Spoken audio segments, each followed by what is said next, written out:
These people have an agenda. Is it satanic? Yes. Do they want a world government? Yes. Are they willing to kill for it? Yes. Have they killed for it? Yes. They're not happy with controlling people's bodies, but they want their very soul. And more than that, they want Satan's representative on earth, the Antichrist, to be master.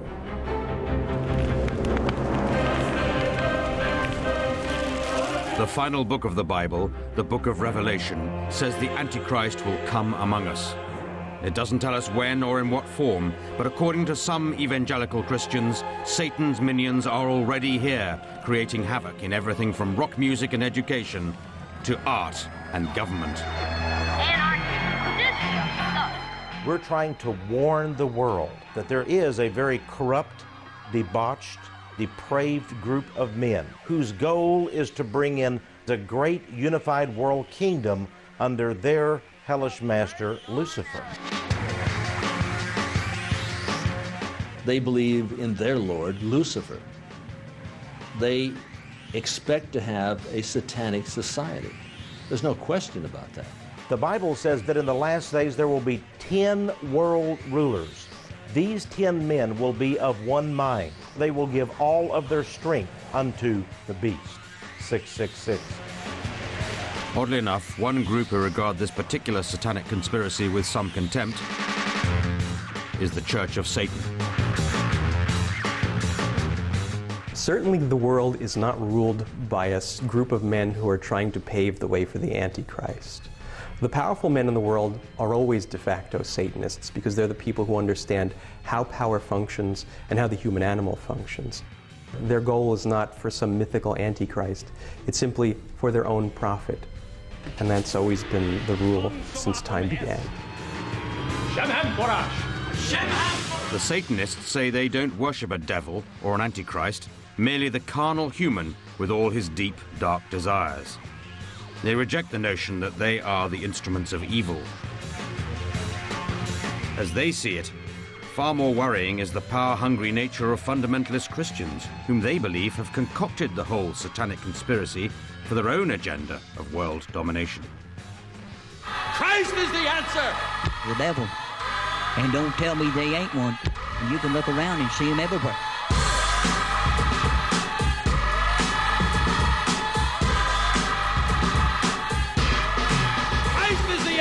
Yes, he is the answer to the world's ills today.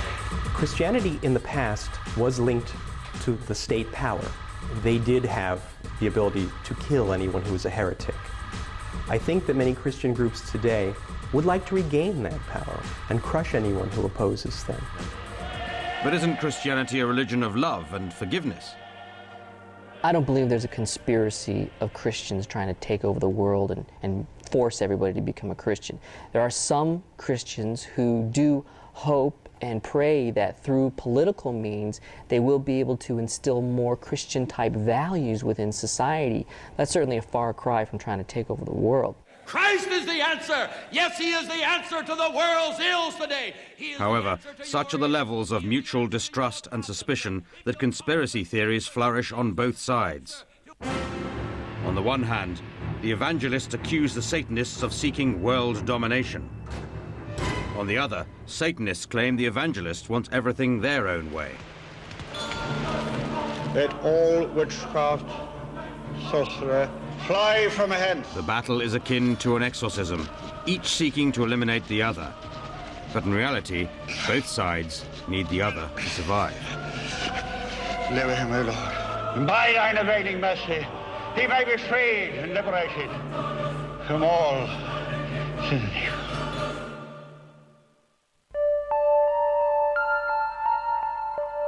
According to the Satanists, in their search for world domination, evangelists have used occult manifestations to frighten people. I think the wave of hysteria about some sort of national satanic conspiracy started with a TV show done by the reporter Geraldo Rivera. He claimed to have documented vast instances of child abuse and kidnapping and ritual abuse and baby eating and all this crazy stuff. In 1984, this belief in a satanic conspiracy was triggered when rumors of satanic child abuse emerged from a nursery school in Southern California. Claims of a network of tunnels beneath the school where satanic rituals were performed sent shockwaves across America. A court case later said the teachers were innocent of all charges, but the thought had been planted in many minds. As half-truth, gossip, and rumor spread, the hysteria began to grow and the stories became more fantastical. They used stun guns on children. I saw children with shock collars put on, so if they disobeyed their trainer, they were instantly shocked. As a child myself, I remember a night march. I fell down in the mud crying.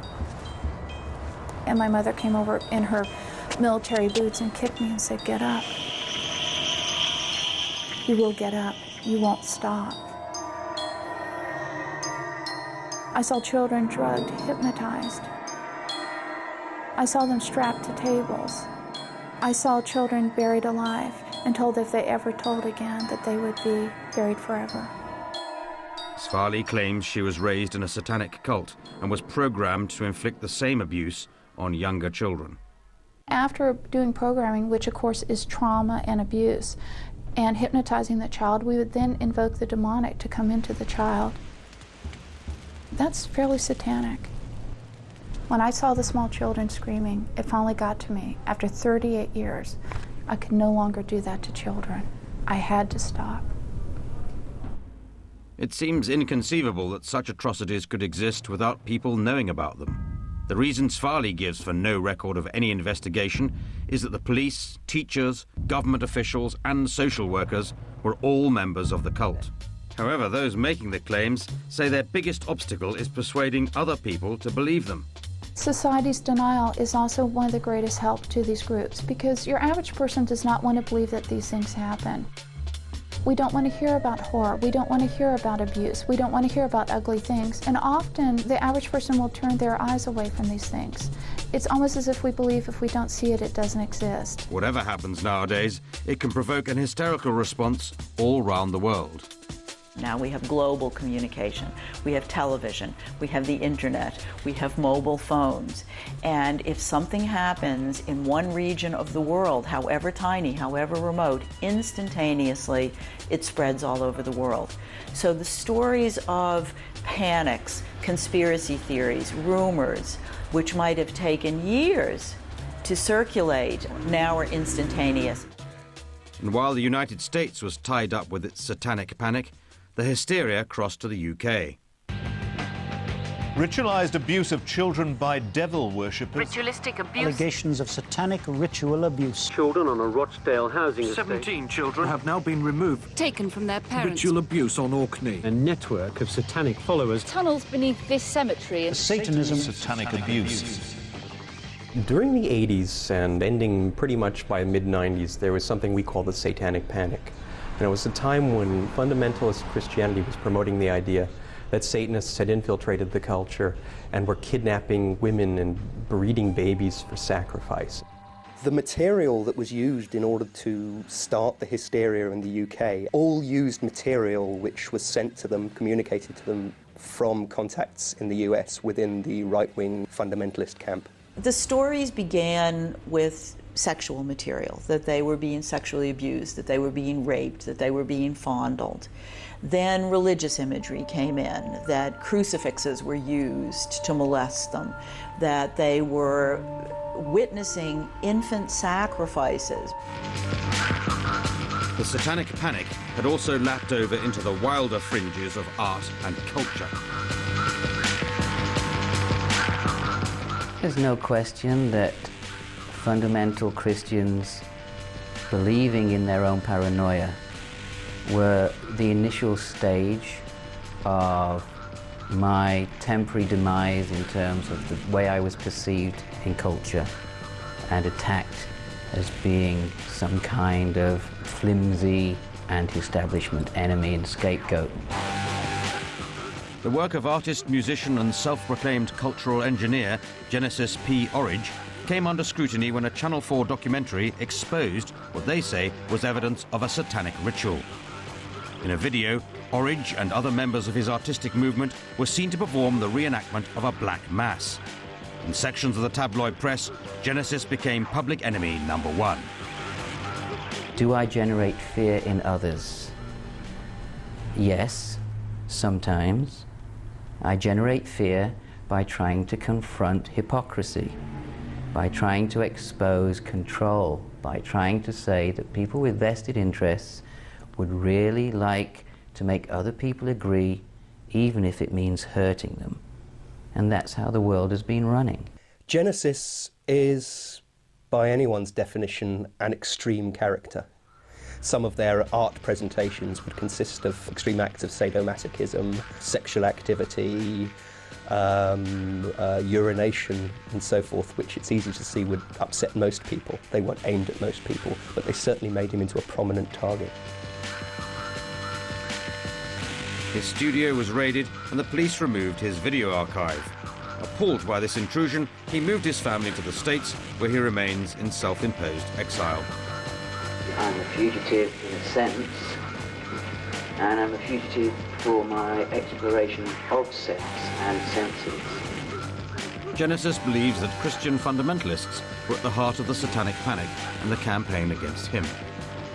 Christianity made satanic abuse, feeds it, takes care of it, nurtures it, in order to maintain its idea of being righteous.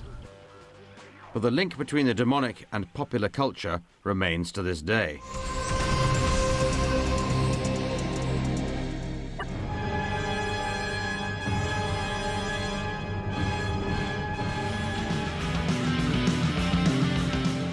Long regarded as the devil's work, rock music sends shivers down the spines of all good fundamentalist Christians who set out to combat its supposedly satanic influence. The Parents Music Resource Center was set up in the US to draw attention to what they regard as Satan's lyrics and images on CDs. They got together in councils which were almost literally war councils to plan and plot how to take the United States back from what they felt was a conspiracy in the other direction. Because they felt so vividly that they were fighting a conspiracy, they became a conspiracy of almost a military scale. Your music, rock and roll, is a satanic music. You make the music go back and you hear Satan speaking. The people behind the PMRC were mostly Washington wives, Republican and Democrat, including Tipper Gore, wife of Al. Also joining the crusade were the Fundamental Christians of America. I want to see music that advocates a kid kill themselves. Banned. I want to see music that says you go out and kill your parents. Banned. In New York State, Pastor Brothers has taken this one step further. He's founded the Freedom Village, an institute designed to wean impressionable youngsters off guitar riffs and suggestive lyrics. Pastor Brothers has put together reports on what he sees as unsuitable pop records. Using his daily radio broadcasts, he warns of the dangers of so-called murder music. But when claims of backward masking emerged, it seemed fundamentalist Christians finally had the proof they needed that the Antichrist was communicating through music. Backmasking became part of the anti-rock satanic conspiracy theory in the early 80s. The idea was basically that satanic record executives would plant evil messages backwards on albums. The idea was that if you put a message backwards on a record, it would have some kind of satanic sorcerous power over the legion of susceptible fans, making them, for example, smoke drugs, rebel against their parents, or, worst of all, possibly turn homosexual. It first reached the media as a high-profile issue with the attempt to prosecute a British heavy metal band called Judas Priest. The band were accused of subliminally embedding the words "do it, do it, do it" in their album Stained Class, which the prosecution alleged provoked a suicide pact between 20-year-old James Vance and 18-year-old Raymond Belknap. in Reno, Nevada in 1985. This case is about mind control, the manipulation of the minds of consumers for the objective of making money. Raymond Belknap took this shotgun, placed it under his chin, and pulled the trigger. It's interesting, though, they didn't specify do what, do your homework. I don't know. Is there anything there that could be considered a subliminal message? Even though Judas Priest were acquitted of all charges, the question of subliminal messages remained on the agenda. The strongest argument that backmasking doesn't work is the fact that if it did, you can guarantee the church and state would have been using it for centuries. The PMRC could not be suppressed, and at the height of the protest they unveiled their most powerful weapon against satanic and explicit lyrics, the sticky label. Make the music go back, you hear Satan speaking. The idea was that you'd put stickers onto the albums which would warn you, for example, if the album was likely to contain sexual themes or occultic themes. So you've got an O sticker for occultic themes.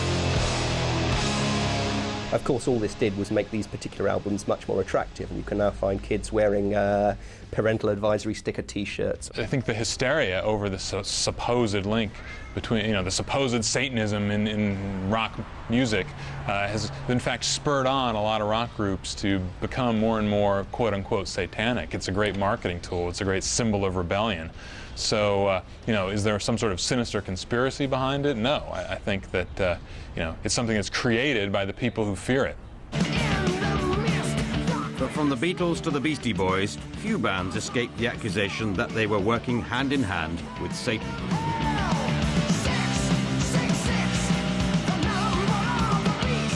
The PMRC said that AC/DC stands for Antichrist Devil's Children. Now, if you had told that to the members of AC/DC, with whom I worked extensively, they would have fallen off their chairs laughing. I've always studied the lyrics, and I found that only people deeply into Satan worship and occultism would write these things. They also made astonishing claims about KISS's name. They said KISS stands for Knights in Service to Satan. And the bête noire of almost every American parent, Marilyn Manson. It was amazing to see the Christian picketers at the Marilyn Manson concerts who were so, worried about, let's face it, a rock star. These people, I believe, are very sad. Most of them are deluded. They do not see themselves as members of some great global conspiracy. But there's no doubt some kind of a spirit of evil has led them to such groups. But according to the evangelists, Ozzy and his ilk have already laid the ground for the Prince of Darkness. The kids, they're not interested in the old staid stuff. Now they want to get deeper. They've been desensitized by music, by television, and popular culture into the most horrible, filthy depredations. Absolutely, this is bringing people into such a mindset that the Antichrist will walk in with ease. He's got his whole substructure. The infrastructure has been prepared for the coming on the stage of the Antichrist, ultimate evil. So, if or when he comes, how will we actually recognize him? I believe he could come as a man of great statesman-like appearance. Will he be a world leader? He may. Will he be a religious leader? Possibly. But certainly he will be a man that people will trust. Whoever the Antichrist is, conspiracy theorists think he already has a special way of communicating with his disciples. Oh, I had a good friend who did this backward masking with speeches by world leaders. And he found some amazing things. Next month, America will achieve the law. Clinton may be talking about the most inane subject, but when you play it backward, he says things like, I love you, Lucifer. Come quickly, my Lord Lucifer. Not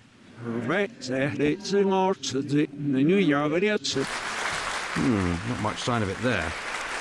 And I would be surprised, from what I understand, if Prime Minister Blair is not part of this. So there was some truth in that demonized campaign. But even children's author J.K. Rowling stands accused. I am convinced she is an occultist, J.K. Rowling. She She comes over and she presents this, the wizardry, the witchcraft, and she attempts to make it a sort of the white witchcraft. But it's not good. There is nothing good about it. Of course, all good things come to an end, including the world. And the return of the Antichrist has generated no shortage of prophesizers diligently on hand to warn of imminent disaster. I cannot count how many Christian doomsayers there are in American society at this point in time. It is a very, very big thing to teach that the Antichrist is soon going to rise, that the end of the world is just around the corner.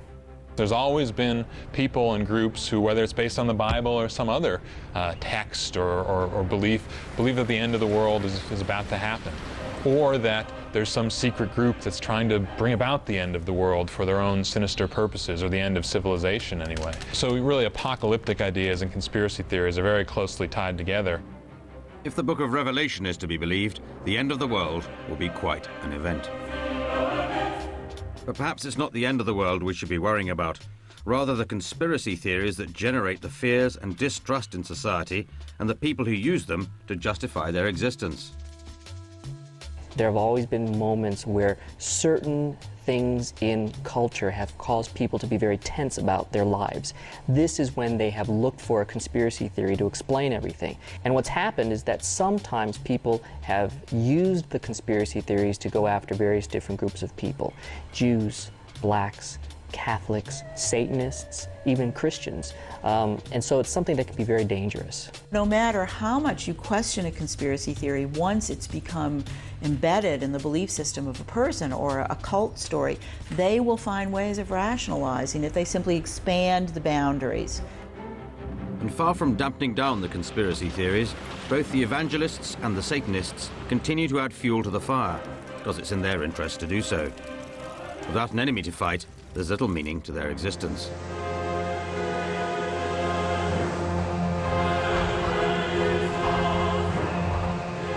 The game is about over.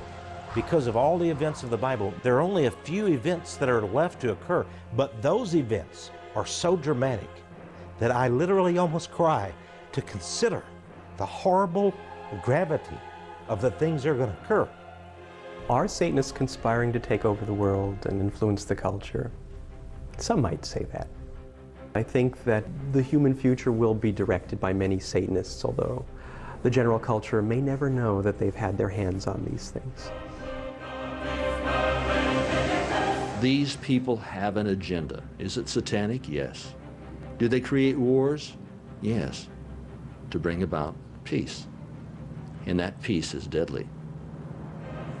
Because that's going to require all of us to surrender everything we've got to this evilarchy, this oligarchy of evil, for all time.